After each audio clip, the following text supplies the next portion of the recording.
Hi guys, welcome to your Fridays in your Max Allure week. These are your Fridays in your Max Allure Mastermind.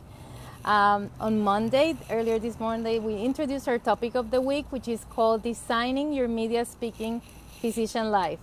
Today, I want to expand a little bit on this. I'm going to try to be brief because it seems that it's going to rain right now. And we see many physicians who ask how they can bring good information to the communities, because we see a lot of misinformation, and as physicians, we've had some training that we want to teach others. However, many times we're unprepared for doing that, and by the time that they call us, we might feel overwhelmed because of all the things that we have. Maybe the TV station, the local TV station called, the magazine comes through, and we were just not ready to prepare, we didn't prepare our main points. So I want to tell you a little bit more about that later. First, I want to talk to you about this month. I want to tell you that this month is very special to me. Today is my birthday, yes. I'm very happy about that. I'm very happy because of all the changes that have happened in my life. But besides being my birthday, is also our Max Allure Mastermind, our next cohort. And this is our Mastermind and Professional Development Program, and you can earn CME.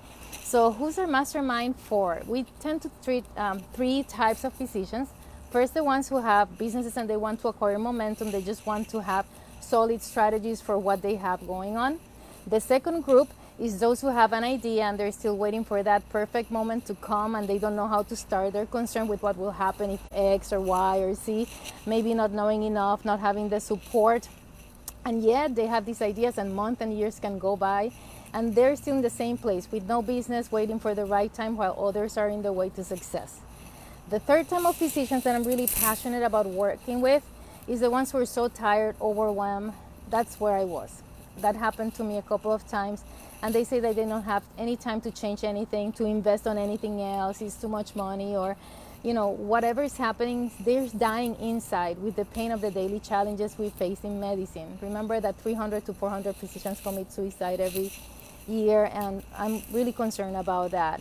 And they might say that they have too much on their plate. Right now I cannot do that. I have too much work, committees, my family. They're basically like I was, victim of the golden handcuffs, and thinking there and just wishing there were better alternatives for them. So when this type of physician joins our program, they actually have the most profound transformations, and I've seen it. Like I'm living it right now with one of our physicians who has been a member and now a friend and a colleague and a partner in a business. So we're very happy with that. So you don't know what you don't know. Medical school, residency, fellowship really didn't prepare us for this evolution. When physicians tell me these limitations that they feel, I tell them you cannot just wait for somebody else to come and rescue you. You have to take charge of your life. You have to do that because nobody else will do it for you. And there will really be never a very moment that right now, because right now, in a moment, is going to be in the past, right?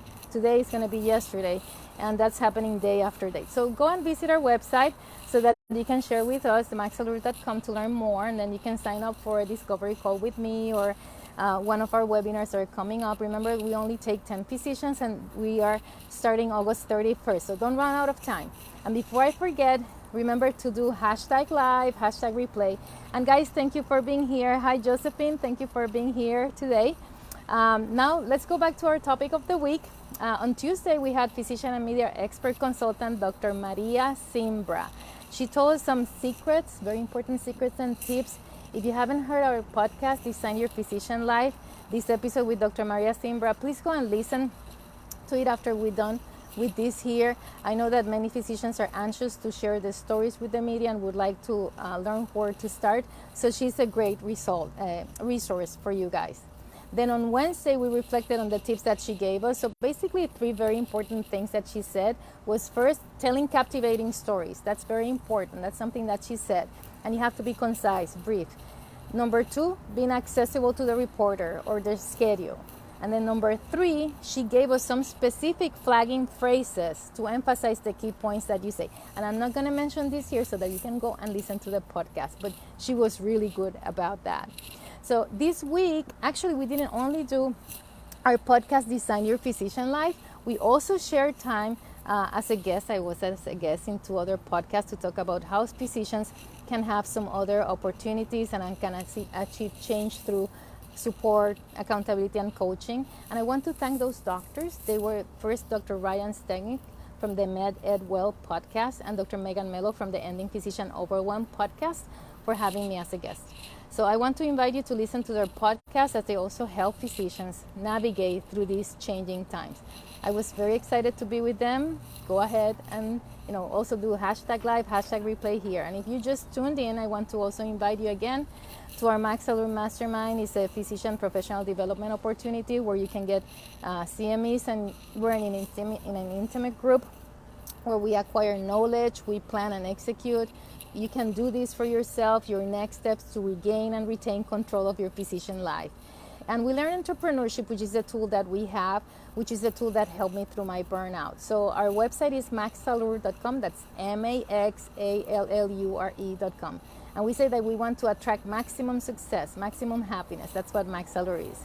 So today, as I said, is a very special day for me, and I want to express my gratitude to my family, my friends, my colleagues, our partners, employees, patients, and our audience.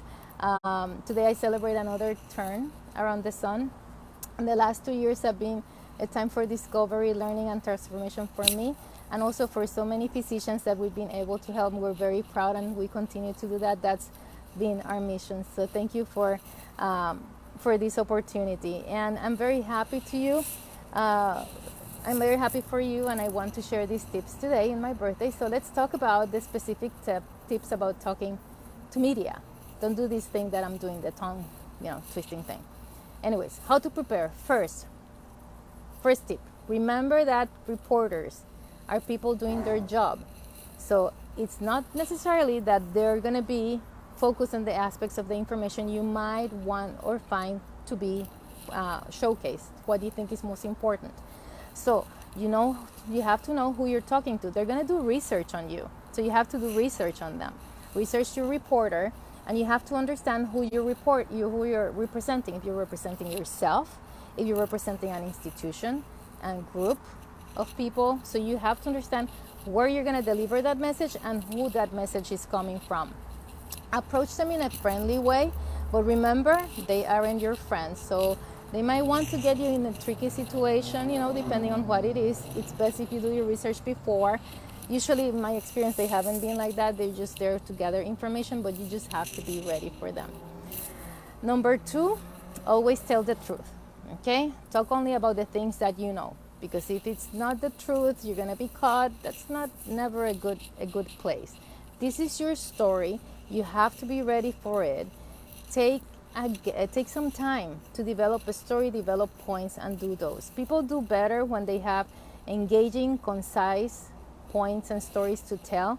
So remember, it might be just a couple of sentences that they use at the end of the day in their reporting. You see all this writing, and then you see this only sentence that was by this doctor, and I bet you that they talk to them for at least 15 to 30 minutes and they only use the sentence. So that's why it's important for you to prepare ahead of time those stories, and you have to prepare asking them specifically what they're looking for, because it might not be what you want to talk about. So you cannot just hijack their story, right? You have to talk about what they want, but you want to make sure that those things match. So when you prepare these couple of points, some people will do a little card and put them in their pockets, and they'll have them and refer to those. You can prepare 2 or 3 specific points and try to memorize them ahead of time. So if you are able to do that, you will be able to manage the story. It's your story at the end of the day. They're reporting it, but we want to make sure that the agendas match and that you're ready for that. If there's something, this is the next tip, if there's something that you don't want to say or do not approve of, or a topic that you have no experience with, it's better to stay quiet or say off the record. When you say off the record, that's something that you have to say ahead of time. The off the record means that they can still use your information, but they just cannot cite you. So they cannot say, oh, this is Dr. Diaz Ramirez from Sarasota, Florida, who gave you this information. They cannot use that. But I have to say off the record first. So that's what you have to do if you're not sure of what you want that question to be. So make sure that the reporter knows that ahead of time.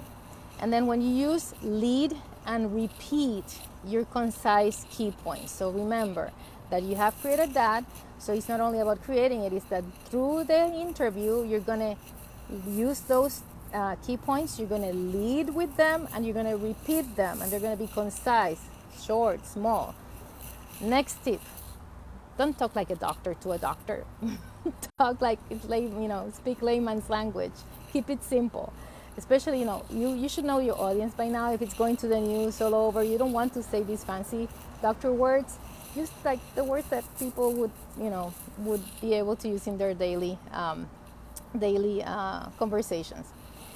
Next, if there's something that you really don't want to say and they try to like push you and push you and push you, you can say these other things, okay? So one of the things that you can say, you know what, I would rather not go into that right now. Or you can come back and say, I would like to come back to this at another time. Or you could say, that's really not relevant to this interview right now. Or another option would be, that's not up to me to answer. So those are the tips that I have, and I know that you have more questions. Our expert this week has been Dr. Maria Simbra, and I recommend that you go to our podcast, Design Your Physician Life, and listen to her for more specific tips. And before I forget, I want to invite you once again to our MaxAllure website, maxallure.com, so that you learn more about our professional development mastermind with CME. And remember to do #replay, #live if we still have these seconds. And I'm leaving right now for the week. I'm going to go for a nice weekend with my family, and you do the same. Have a great day.